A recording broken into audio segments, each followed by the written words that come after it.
در دوره دستور و سپارش‌های پرزیدنت جمهوری تاجیکستان جهت دستگیری و بلند برداشتن روحیه سربازان در ادای قرض شهروندی خدمت مادر وطن در عرفه جشن عید و مراسم‌ها از جانب مقامات اجرایی حاکمیت دولتی ناحیه واسع برای افسران و سربازان قسم حربی 13483 دسترخوان عیدانه آراسته کرده شد.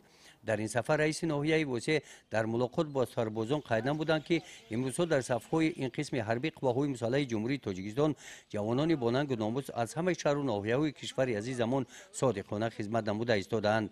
مقامات اجرایی حاکمیت دولتی ناحیه واسع با قسم حربی رابطه زیست دارد.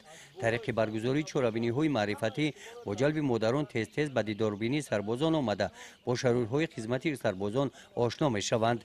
رئیس ناحیه واسع ابراز نمودند که مقامات اجرایی حاکمیت دولتی ناحیه آماده است در سمت بازهم بهتر نمودن شرایط خدمت سربازان هر یک پیشنهاد سربازان را اجرا نماید.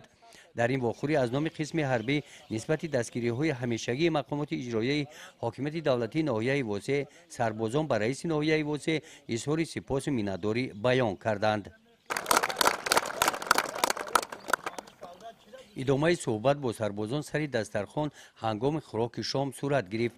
همین گونه تدبیرها با پیشنهاد مقامات اجرایی حاکمیت دولتی ناحیه واسع در این قسم حربی از جانب جماعت‌های دهات شخصان سخاوتمند و صاحبکاران هر هفته دایر کرده می‌شوند. گزارش خواجه نظریف خدای نظر ظهوروف از ناحیه واسع برای برنامه اطلاعاتی نوید.